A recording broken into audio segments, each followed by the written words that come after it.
You might be wondering how work shapes not just incomes, but whole social lives and exam answers. By the end of this video, you will be completely clear about the social importance of work and how to use these ideas in UPSC answers. Many students get stuck distinguishing material functions of work from its social and psychological roles.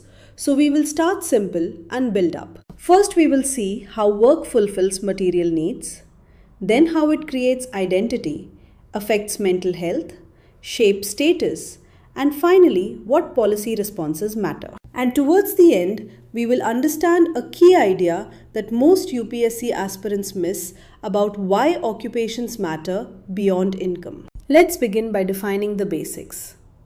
Work and occupation are ways societies produce goods and services and assign tasks to people. The organized division of labor lets societies specialize, increasing productivity and making complex production possible.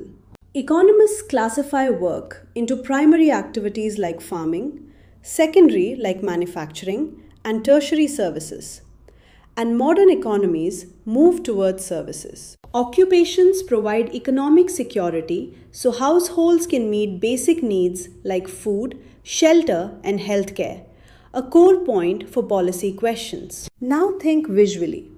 Imagine a puzzle where each person's job is one piece that together builds the economy and social life. Beyond material needs, work gives people roles, regular routines, social contacts, and a sense of identity and purpose. Even when money is enough, many choose jobs for meaning, growth, and social recognition, not just pay. Motivation, therefore, extends beyond wages to include job security, dignity, skill development, and autonomy at work. These non-monetary factors matter in UPSC essays when you argue why labor laws or policies should focus on dignity and not only income support. Let's link work and mental health briefly.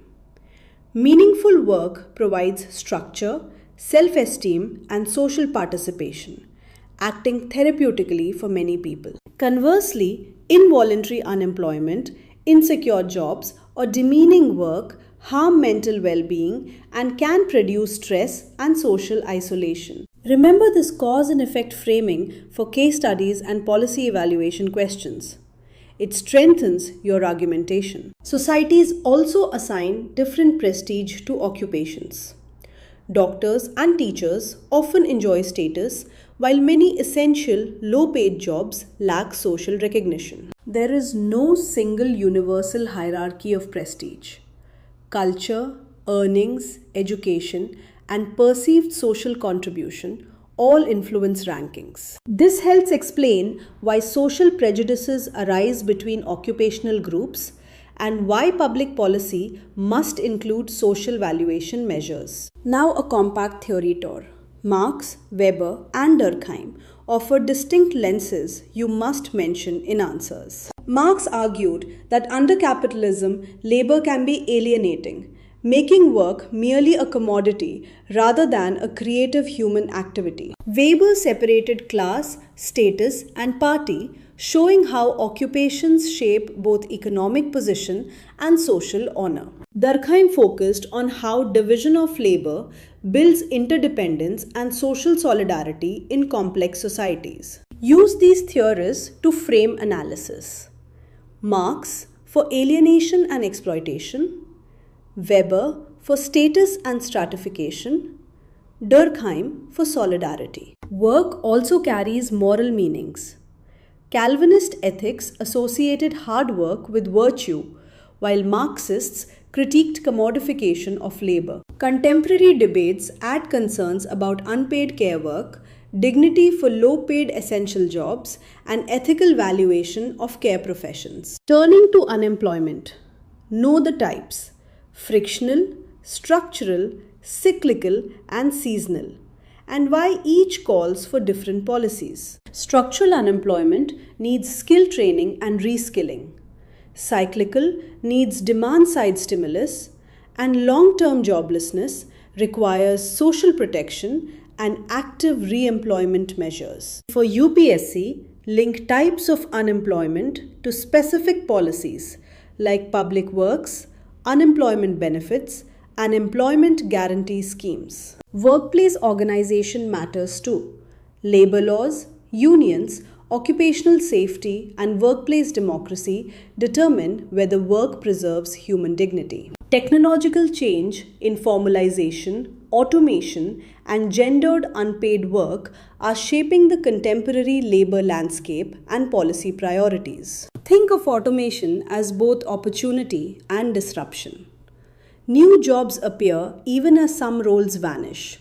So policy must balance skill development and social protection. Concrete examples make answers vivid.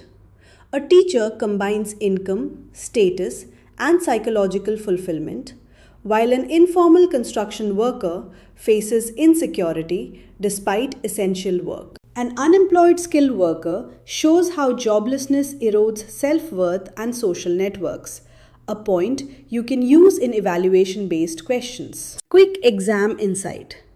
Questions often ask you to evaluate the social consequences of unemployment or the role of occupational prestige in social stratification. Mention policy options and trade-offs.